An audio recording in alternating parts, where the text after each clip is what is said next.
నెలకు తెలంగాణ ఆదాయం 18,500 కోట్లు.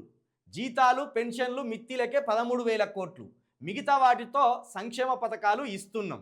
హనుమకొండ వేదికగా జరిగిన ప్రజా పరిపాలన విజయోత్సవ సభలో సీఎం రేవంత్ రెడ్డి తమ ఏడాది పాలనను ఏకరువు పెట్టారు. అన్ని పథకాలను అమలు చేస్తున్నామని, రైతు రుణమాఫీ రికార్డు స్థాయిలో జరిగిందంటూ చెప్పుకొచ్చారు. వచ్చే ఆదాయంతో వడ్డీలు కట్టుకుంటూ జీతాలు ఇచ్చుకుంటూ బండి ముందుకు సాగిస్తున్నామని పేర్కొన్నారు. మిగిలిన డబ్బులతో నెల నెల సంక్షేమ కార్యక్రమాలు అమలు చేస్తున్నామన్నారు. ఆడబిడ్డలను కోటీశ్వరులను చేస్తామని సీఎం రేవంత్ అన్నారు. తమ ప్రభుత్వం రావడంతో ఆడబిడ్డలకు స్వతంత్రం వచ్చిందన్నారు. 4 ఏళ్ల పాటు కడుపు కట్టుకొని పనిచేస్తామన్నారు. వరంగల్ జిల్లా ఇన్ఛార్జ్ మంత్రి పొంగులేటిని తెగ పొగిడి చేశారు. లేకపోతే ఆయనను పొగడకపోతే ఈయన సీటుకేసరి పెడతారేమో అని ఆయన భయం ఆయనకున్నది. ఇప్పుడు ఈ రేవంత్ రెడ్డి మధ్య పొంగులేటి మధ్య ఎట్లున్నదంటే పచ్చగడ్డి ఎత్తే బగ్గుమనేటట్టు ఉన్నది. పైకి కనబడతలేరు కానీ లోపల రగిలిపోతున్నారు వాళ్ళు. అయితే ఇది ఇప్పుడు నెలకు 18,500 కోట్లు మన రాష్ట్ర ఆదాయం అట. నెలకు మన రాష్ట్ర ఆదాయం 18,500 కోట్లు. జీతాలు పెన్షన్లు మిత్తిలకు 13,000 కోట్ల రూపాయలు పోతున్నాయట. అంటే ఆ ప్రభుత్వ ఉద్యోగులకు ఇచ్చే జీతాలు కావచ్చు, అదేవిధంగా మన ముసలమ్మలకు 2,000 పింఛన్లు కావచ్చు, లేకపోతే వికలాంగులకు ఇచ్చే పింఛన్లు కావచ్చు, లేకపోతే వితంతువులకు ఇచ్చే పింఛన్లు కావచ్చు, ఇవి అదేవిధంగా మిత్తిలకు ఇప్పటి వరకు రాష్ట్రం మీద ఉన్న అప్పు ఉన్నది కదా, ఆ అప్పుకు ఈ మూడింటికి కలిసి 13,000 కోట్ల రూపాయలు పోతున్నాయట. ఈ 13,000 కోట్ల రూపాయలు పోతే ఇంకెంత ఉంటుంది? ఇంకా 2,500 కోట్ల రూపాయలు ఉంటాయి. మరి ఇవేం చేస్తాను? మిగతా వాటితో సంక్షేమ పథకాలు అంటే, సంక్షేమ పథకాలు అంటేనే గీ పింఛన్లు. సంక్షేమ పథకాలు అంటేనే పింఛన్లు. మళ్ళీ నువ్వు కొత్తగా సంక్షేమ పథకాలు అంటే ఎట్లా? సంక్షేమ పథకాలు అంటే ఏంటిది? నువ్వు ఇచ్చిన హామీలలో ఏమేమి ఇచ్చినావో గవి నెరవేర్చడమే సంక్షేమ పథకాలు. దీంట్లో ఒక్కటి పెన్షన్లు అని రాసినావు. పెన్షన్లు అంటే కూడా సంక్షేమం కిందికి వస్తుంది కదా. మరి ఈ 2,500 కోట్లు ఏం చేస్తా అన్నావు? 2,500 కోట్లుగా 5,000 అవుతుంది. 18,000 కదా, ఇక 5,000, 5,500 కోట్లు ఇంకా మిగులుతాయి. ఆ 5,500 కోట్లు మరి ఏం చేస్తాను? నీ అన్నదమ్ముల జేబులో పెడతానవా? మంత్రులు దోసుక తింటానులా, నువ్వు దోసుక తింటానులా? ఇట్లున్నది. ఏందట, 18 గంటలు కడుపు కట్టుకొని పని చేస్తాడట. 18 గంటలు కడుపు కట్టుకొని పని చేస్తాడట. అన్ని ఇవే అబద్ధాలు రాసుకొచ్చిండు. మళ్ళీ 500 రూపాయలకు గ్యాస్ అని రాసుకొచ్చిండు, 200 యూనిట్ల కరెంట్ ఉచితంగా ఇస్తున్నామని రాసుకొచ్చిండు, ఇవన్నీ రాసుకొచ్చిండు కదా. అసలు వరంగల్ డిక్లరేషన్లో వీళ్ళు ఏం చెప్పిండ్రు, ఏమన్నా నెరవేర్చిందా లేదా అనేది ఒక్కసారి చూద్దాం. ఇది వరంగల్ డిక్లరేషన్. వ్యవసాయ రంగానికి సంబంధించి మొట్టమొదటిగా గత సంవత్సరము నోటిఫికేషన్ వచ్చిన తర్వాత, ఎన్నికల నోటిఫికేషన్ వచ్చిన తర్వాత వరంగల్ డిక్లరేషన్ పేరుతోటి కాంగ్రెస్ నమ్మించి దగా చేసిన హామీలు ఇవే. వ్యవసాయ రంగానికి సంబంధించి కాంగ్రెస్ ప్రభుత్వం ఏర్పడిన వెంటనే 2 లక్షల రుణమాఫీ అన్నాడు. ఇది జరగలే. ఒక్కొక్కటిగా చెప్దాం. ఇది జరగలేదు, దీంట్లో ఫెయిల్ అయిపోయింది. 3 లక్షల వరకు వడ్డీ లేని పంట రుణాలు, ఇది ఫెయిల్ అయిపోయింది.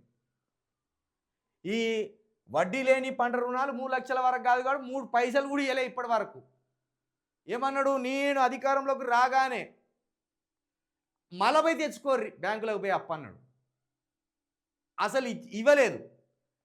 ఇక్కడ ఎంత 31,000 కోట్లు ఉండే, 31,000 కోట్ల రుణాలు ఉండే, రైతు రుణాలు. దీంట్లో ఏం చేసిండు? 17,000 కోట్ల రూపాయలు ఇచ్చిండు. దీంట్లో అబద్ధం ఏమాడద్దు. ఇంకా ఎంత ఇవ్వాలలా? ఇంకా దగ్గర ఇంకా 14,000 కోట్ల రూపాయలు ఇవ్వాలి. అవి ఎగ్గొచ్చిండు. ఇక్కడ 3 లక్షల వరకు వడ్డీ లేని రుణాలు, దీనికి దిక్కు లేదు. ఇక వ్యవసాయానికి 24 గంటల ఉచిత కరెంట్ అన్నాడు. మరి ఇది వస్తుందా లేదా? ఇది రైతులు చెప్పాలి. ఎవరైనా రైతులు మన లైవ్ చూస్తే కామెంట్ చేయండి. ఇక అదేవిధంగా రాయపూర్ ఏఐసిసి రైతు తీర్మానాలు, ఈ రాయపూర్ ఏఐసిసి తీర్మానాలు ఏందో తెలంగాణ రైతులకు తెలవాలి. అక్కడ ఏం జరుగుతున్నాయో, అక్కడ వాళ్ళు ఏమి ఇచ్చిందో వీళ్ళు చెప్పాలి. చెప్పకుండా రాయపూర్ ఏఐసిసి రైతు తీర్మానాలు అమలు అన్నాడు. అంటే ఇవి జరగలే, ఇది ఫెయిల్ అయిపోయింది. ఇక గత కాంగ్రెస్ ప్రభుత్వం ప్రవేశపెట్టిన ప్రత్యేక వ్యవసాయ బడ్జెట్ విధానం తిరిగి ప్రారంభిస్తాం, ఇది కూడా మొదలు పెట్టలేదు. అక్కడ ఫెయిల్ అయిపోయింది. ఇక అన్ని పంటలను మెరుగైన మద్దతు ధరతో కాంగ్రెస్ ప్రభుత్వమే కొనుగోలు చేస్తుంది. ఇది ఫెయిల్. పత్తి ధర తగ్గి పత్తి రైతులు ఆగమాగమైతా అంటే ఇంతవరకు పత్తి రైతులను పట్టించుకున్న పాపాన పోలేదు ఈ రేవంత్ రెడ్డి సర్కార్. అందులో ఫెయిల్ అయిపోయింది. మూతబడిన చక్కెర కర్మాగారాలు తెరిపించి పసుపు బోర్డు ఏర్పాటు చేద్దాం, ఇది కూడా ఫెయిల్ అయిపోయింది. నిజామాబాద్లో పసుపు బోర్డు ఏర్పాటు కాలేదు. అదేవిధంగా వరంగల్లో ఉన్న అదేంటిది అక్కడ ఫ్యాక్టరీ ఉండే కదా, అది కూడా ఓపెన్ కాలేదు. అదేవిధంగా వివిధ కారణాలతో పంట నష్టపోతే తక్షణమే నష్టపరిహారం అందేలా పటిష్టమైన పంటల బీమా పథకం, ఇది ఫెయిల్ అయిపోయింది. ఖమ్మంలో వరదలు వచ్చి 3 గ్రామాలు కొట్టుకపోయినాయి, లక్షలాది ఎకరాల్లో పంట నాశనమైంది, ఇంతవరకు వాళ్ళకు నష్టపరిహారం అందలేదు. ఇక్కడ ఫెయిల్ అయిపోయింది. ఇక రైతు కూలీలు భూమి లేని రైతులకు సైతం రైతు బీమా పథకం వర్తింపు, ఇది అట్టర్ ఫ్లాప్ ఇది. మహాత్మా గాంధీ జాతీయ ఉపాధి హామీ పథకాన్ని వ్యవసాయ పంటలకు అనుసంధానిస్తామన్నారు, ఇది ఫెయిల్ అయిపోయింది.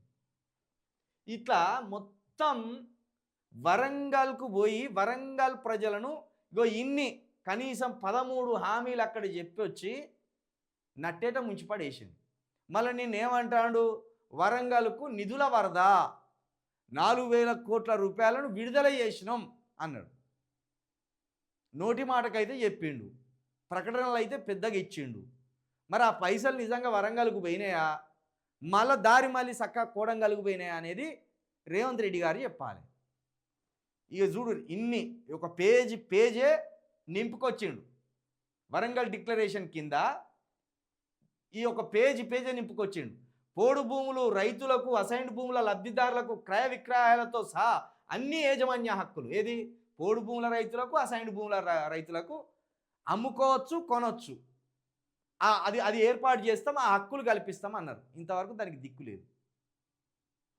అసలు ఇంకా ఈ పోడు భూములకు, అసైన్డ్ భూములకు ఇంకా పక్క పట్టాలే రాలేదు.